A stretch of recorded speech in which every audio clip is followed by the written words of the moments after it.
The 2000s brought several incredible cartoons on Cartoon Network, many of which are fondly remembered to this day. But I dare say that one of them stood out among the others. Dexter's Laboratory, I'm talking, of course, about that short, big-headed super smart boy and his annoying ballerina sister and his evil and arrogant archenemy. Welcome everyone to the complete story of Dexter's Laboratory. It all started thousands of years ago when humans were still cave dwellers and hadn't yet mastered fire, something crucial for their evolution and the development of their intelligence. Dexter, intrigued by this, delves into the past and eventually discovers that he was the one who inadvertently encouraged cave dwellers to use fire. In other words, without Dexter, humanity might not even exist. We can say that his genius runs in the family. His maternal grandfather was already a great scientist, albeit using rudimentary methods available at that time. Although not as grand as his grandson, he conducted experiments of great relevance. Dexter's parents were rather ordinary, with the notable exception that his father was an undefeated champion in snowball fights. However, Dexter managed to break his father's record and become the new champion.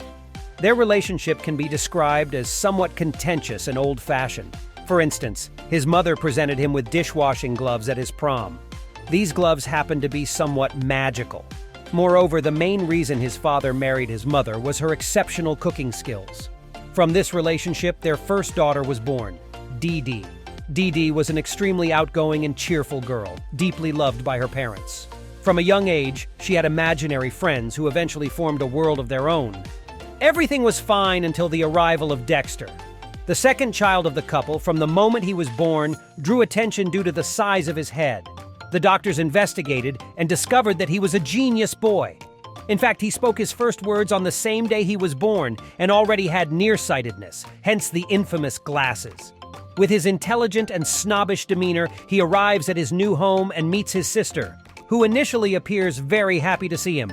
However, she soon reveals an uncontrollable desire to torment his life, first by poking his belly button and later by using Dexter's inventions to make him cry. This sets the stage for a lifelong cycle of mischief between the two. A little distance away, there is a hippie community named Flowertopia, with a seaside bird and a bathtub amidst nature and peace. They have a son named Susan. However, when he was born, he was struck by lightning, giving him a malicious and chaotic nature, similar to Dexter.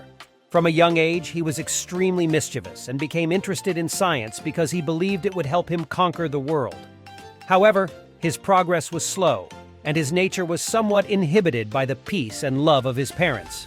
He grew up as a peculiar long-haired boy who always wore pink and constantly opposed his father's wishes, who offered flowers, tofu, and rice cookies, while he craved meat, technology, and traveling the world.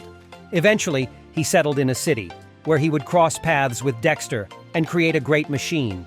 He became excited and happy, but Dexter dismissed him and didn't pay attention to his new look. This made his pure, malicious nature resurface. He returns home, completely changes his appearance, and gives himself a new name. From now on, I'll refer to him as Mandark. The main goal of his life is to build an even bigger laboratory and be more intelligent than Dexter in every aspect, seeking revenge by humiliating and destroying Dexter's laboratory. Mandark plans to build his own laboratory because of Dee Dee's constant interference that never allows him to work in peace. He tries to find a suitable place for his experiments within the house, but realizes that no place is sufficient. Therefore, he decides to create his hideout behind the house's bookshelf, which eventually becomes a massive underground laboratory where he conducts various scientific experiments involving artificial intelligence, cutting-edge technology, biochemistry, electromechanics, and of course, secret experiments. However, all of his efforts are in vain because Dee Dee always manages to enter and ruin most of Dexter's inventions. For some reason, his father also finds a way to enter the laboratory when he's fixing something. Neither his father nor his mother knows about his secret laboratory, so keeping this secret becomes another burden for Mandark. Additionally, his parents believe he spends all day locked in his room, so they try to get him out, but he doesn't fit in well with other children in the outside world. In a basketball game, he creates a robot inside his backpack that mimics his movements and height, easily defeating the other children. Later on, he would create the Mega Robot, a similar invention that he would use multiple times to save the world, similar to Dexter's events. One day, a meteorite was coming to Earth at full speed to cause mass destruction, and nobody had seen it. He went there and saved everyone, but no one even knew it was him. To society, he was just a little boy.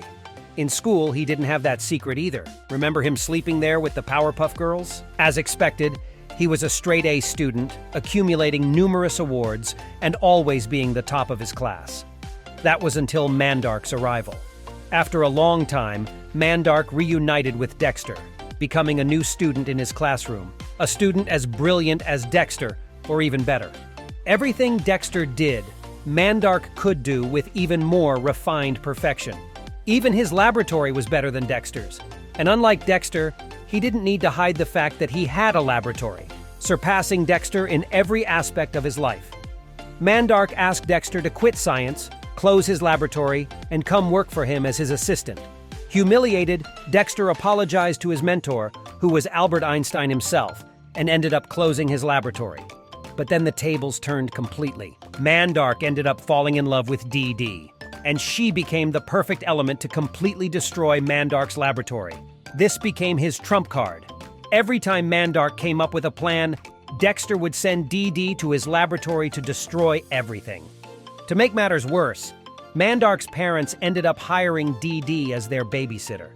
Although it was somewhat worthwhile for Mandark because he would always receive a kiss on the forehead from her, he always tried to kiss her for real, but it never worked. The only time it did was when he used mind control for that, which was problematic. Dee Dee had always been a big problem for Dexter. He had to reverse her actions several times. Once he had to enter her room because she was stealing some of his experiments, and for that, he needed to create a special suit. That place was so dangerous, full of girly cooties, and he ended up getting stuck there for 3 days. He was tired of Dee Dee's ignorance, so one day he decided to swap her brain for a smarter one, and she indeed became much smarter, even better than him. Because of that, he decided to reverse the surgery. She gave him a lot of headaches. One time, she and her friends used Dexter's cloning machine to create mass destruction in his laboratory. To stop them, Dexter had to clone himself as well. Due to so many clonings, they ended up merging and forming a strange super chimera. The damage was enormous. At one point, he decided to make Dee Dee's voice extremely deep, and she got very upset. They reached an agreement that he would reverse her voice and let her enter his laboratory. Surprisingly, it worked, and he could finally work in peace. However, it didn't take long for him to miss Dee Dee.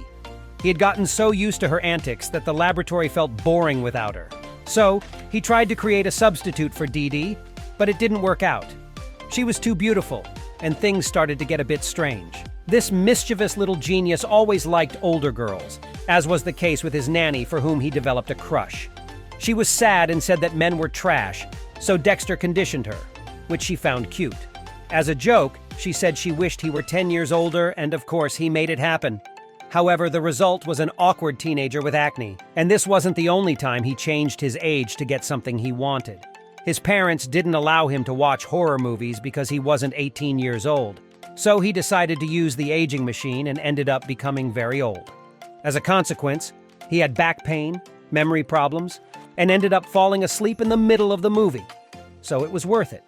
He had this problem with his parents because, let's face it, they weren't as intelligent as he was. In fact, they were quite ignorant. He always imagined having parents as intelligent as himself. He even ended up swapping roles with another boy whose intelligent parents wanted Dexter as their child. He only realized what he truly missed when he lost all the love and affection from his parents, which he craved as a smart child. So he decided to return to his family. One day, he felt unwell and thought he was going to die. He made a list of everything he wanted to do before that happened, and the last thing on the list was to tell his parents about his secret laboratory. But in the end, it turned out to be just a case of constipation, and his parents continued to believe that he was just a normal boy. Funny enough, the same thing happened between Dexter and the monkey, his pet/experiment. He used the monkey for some crazy experiments, and as a result, the monkey acquired superpowers. However, Dexter always hid this from him, thinking that the monkey was just a monkey. Little did he know that behind his back, the monkey transformed into Monkey, a tremendously powerful superhero who works for global security alongside the Justice Friends and provides his assistance using his telepathic powers. Similar to Dexter, Monkey also has an arch nemesis, which is Duck, Mandark's pet experiment. However, their rivalry comes to an end when Monkey discovers that Duck is actually a female duck, and they end up in a very intense romance. Once, when Dexter was on a student exchange program in Japan, the city was attacked by a gigantic monster. The chaos reached his house as well, and they searched for experiments to defeat the monster.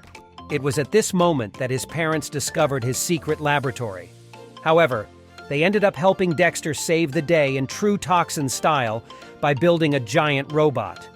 They wouldn't have succeeded without the help of Monkey, and Dexter had to reveal his secret identity to his parents to assist him in defeating the monster.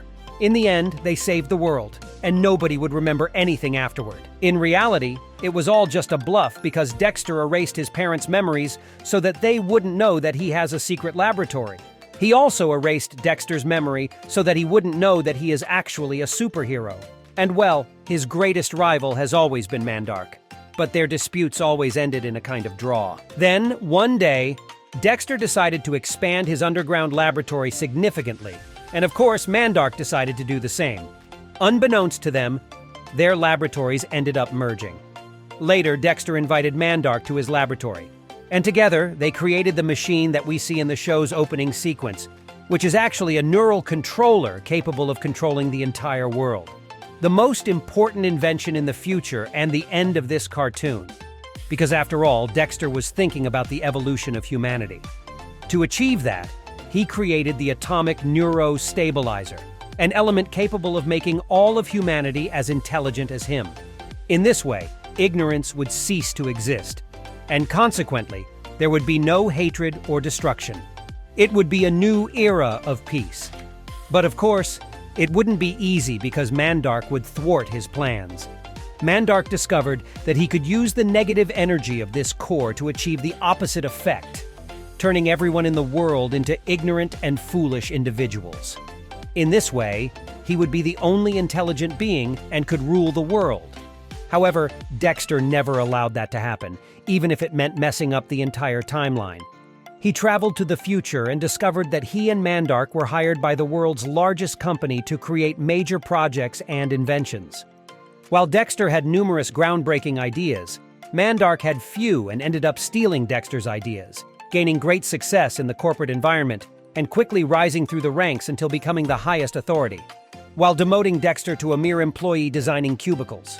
Mandark tormented and tortured Dexter, causing him to become traumatized and fearful. Eventually, Dexter encounters his past self, who encourages and takes him to see the grand future. They travel and witness a great era of peace, where an older Dexter reigns and is responsible for all the technological creations in that world. However, before they travel, they forget the atomic neurostabilizer core inside Dexter's cubicle. Mandark seizes the opportunity and uses it to turn everyone into imbeciles, thus dominating everything and everyone. When Dexter sees the world succumbing to his own creation, he becomes desperate and starts literally digging a hole in the ground, spending years digging, becoming strong, and even bald in the process. Finally, he resurfaces and finds a completely barren world without life, where everyone leads miserable lives, and science is prohibited and monopolized by Mandark. Luckily, he encounters 3 other versions of himself from different timelines, and together they build a robot and manage to enter Mandark's lair, where he has become a villainous dictator. They engage in a great battle against the other versions of Mandark from different timelines. In the end, when they are about to press the reversal button of the atomic neurostabilizer to save humanity and take all the credit, DD suddenly appears out of nowhere in the time machine, asking what that button is for. She inadvertently reverses the energy of the core, turning everyone back to their previous state of ignorance, leaving Dexter furious because he was supposed to be the savior of everything. Life is never that simple for our little genius. Until the end of his life, Dexter will be there, old and senile, with DD by his side, disturbing and bothering him. The important thing is that, thanks to him, the future world will be able to experience an era of peace. And that, my friends, is the complete story of Dexter's Laboratory.